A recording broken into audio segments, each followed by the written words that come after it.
Assalamualaikum warahmatullahi wabarakatuh. Alhamdulillahi rabbil alamin. Wal aqibatu lil muttaqin wala udwana illa 'alal zalimin. Asyhadu an la ilaha illallahul malikul haqqul mubin wa asyhadu anna Muhammadan 'abduhu wa rasuluhu wa huwa shadiqul wa'dil amin. Allahumma shalli ala sayyidina Muhammad wa ala ali sayyidina Muhammad, amma ba'd. Yang kami hormati Bapak dosen Bapak Nur Ahmad Satria, yang kami hormati pula kawan-kawan semua Ahwalus Syahsiah semester 5, yang mudah-mudahan kita semua diberkahi oleh Allah Subhanahu wa taala. Amin amin ya rabbal alamin. Lah, kita masih dapat berkuliah pada hari ini di pelajaran tafsir ahkam yang akan membahas tema tentang muasyarah. Sebelumnya kami memperkenalkan diri. Saya Muhammad Helmi Ariza beserta kawan saya, saudari saya Safira, yang akan membahas tentang muasyarah. Adapun nanti yang akan kami paparkan yaitu tentang pengertian muasyarah, hukum muasyarah, tujuan muasyarah, dan etika muasyarah. Pengertian muasyarah. Muasyarah mengandung arti hubungan atau pergaulan. Adapun pengertian tersebut dalam Quran surat An-Nisa ayat 19, wa'ashiruhunna bil ma'ruf, dan bergaulah dengan mereka istri-istri dengan secara patut. Quran surat An-Nisa ayat 19. Dalam ayat di atas, muasyarah diartikan sebagai hubungan suami istri. Adapun maksud dari muasyarah bil ma'ruf adalah perintah untuk menggauli istri dengan baik yang dilakukan oleh suami. Nah, para ulama memahami kata ma'ruf dalam arti perintah untuk berbuat kepada istri yang dicintai ataupun tidak. Kata ma'ruf difahami mencakup tidak mengganggu, tidak memaksa, dan berbaik kepadanya. Hukum muasyarah. Dalam kehidupan berumah tangga, masing-masing suami istri mempunyai hak dan kewajiban terhadap sesama. Hal tersebut berarti apabila istri mempunyai hak dari suaminya, maka suaminya mempunyai kewajiban atas istrinya. Demikian juga sebaliknya, suami mempunyai hak dari istrinya, sehingga istri mempunyai kewajiban atas suaminya.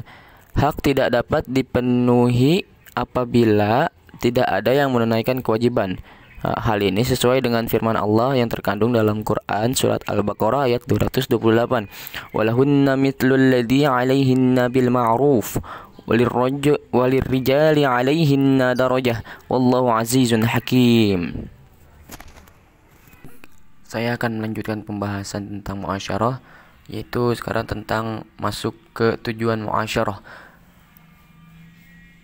Pernikahan adalah perintah Allah dan segala sesuatunya mempunyai tujuan.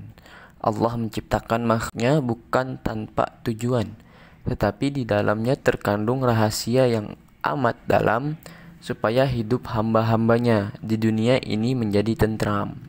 Hal ini terkandung dalam surat Ar-Rum ayat 21 yang artinya, dan di antara tanda-tanda kekuasaannya ialah Dia menciptakan untukmu istri-istri dari jenismu supaya kamu cenderung dan merasa tentram kepadanya, dan dijadikannya di antaramu rasa kasih dan sayang. Sesungguhnya pada yang demikian itu benar-benar terdapat tanda-tanda bagi kaum yang berpikir. Quran surat Ar-Rum ayat 21. Adapun tujuan muasyarah yaitu agar rumah tangga terjalin baik dan harmonis. Selain itu juga melestarikan anak turunan, karena anak turunan diharapkan dapat mengambil alih tugas, perjuangan, dan ide-ide yang pernah tertanam di dalam jiwa suami atau istri. Fitrah yang sudah ada dalam diri manusia tersebut diungkapkan dalam firman Allah, yaitu Allah menjadikan bagi kamu istri-istri dari jenis kamu sendiri, dan menjadikan bagimu dari istri-istri kamu itu anak-anak dan cucu-cucu, dan memberikanmu rizki dari yang baik-baik. Quran surat An-Nahl ayat 72. Sehingga jelas tujuan muasyarah salah satunya adalah agar manusia dapat berkembang biak mengisi bumi dan memakmurkannya.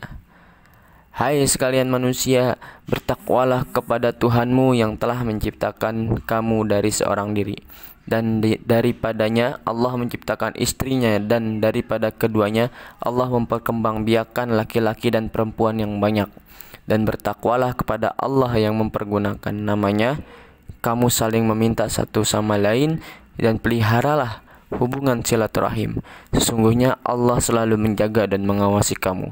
Quran Surat An-Nisa ayat 1. Ayat tersebut dapat dipahami bahwa tuntutan pengembangbiakan dan tuntutan biologis telah dapat terpenuhi sekaligus. Dan dalam ayat tersebut terdapat perintah bertakwa kepada Allah yang diucapkan sebanyak 2 kali. Maksudnya adalah supaya tidak terjadi penyimpangan dalam hubungan seksual, dan anak turunan juga akan menjadi turunan yang baik-baik. Kemudian masuk ke etika muasyarah.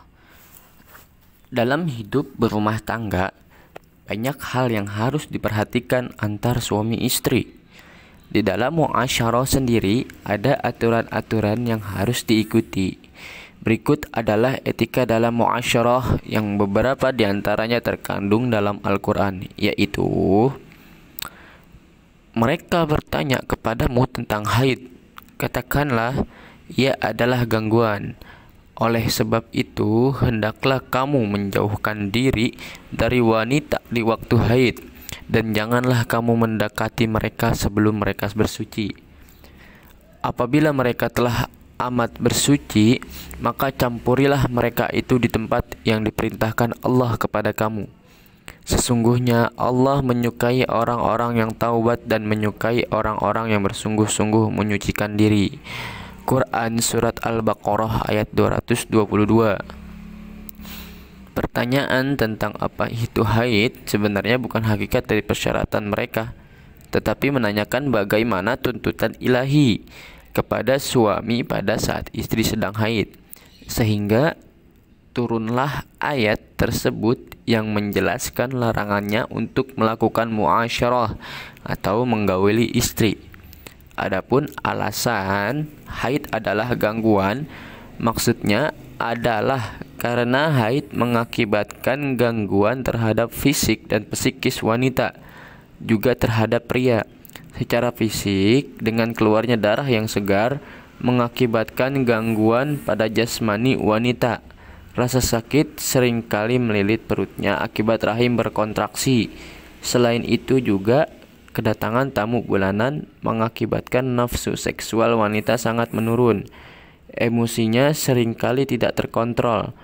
Oleh sebab itu, hendaklah kamu menjauhkan diri dari wanita, dalam arti tidak bersetubuh. Istri-istri kamu adalah tanah tempat kamu bercocok tanam.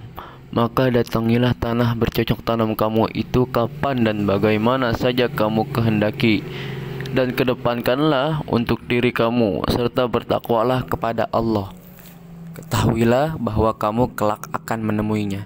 Berilah kabar gembira orang-orang mukmin. Quran Surat Al-Baqarah ayat 223. Ayat tersebut menegaskan bahwa istri adalah tempat bercocok tanam, mengisyaratkan bahwa anak yang lahir adalah buah dari benih yang ditanam ayah, dan istri berfungsi sebagai ladang yang menerima benih. Itu saja yang bisa kami sampaikan tentang materi muasyarah. Kurang lebihnya mohon maaf. Hada minna wal afu minkum. Wassalamualaikum warahmatullahi wabarakatuh.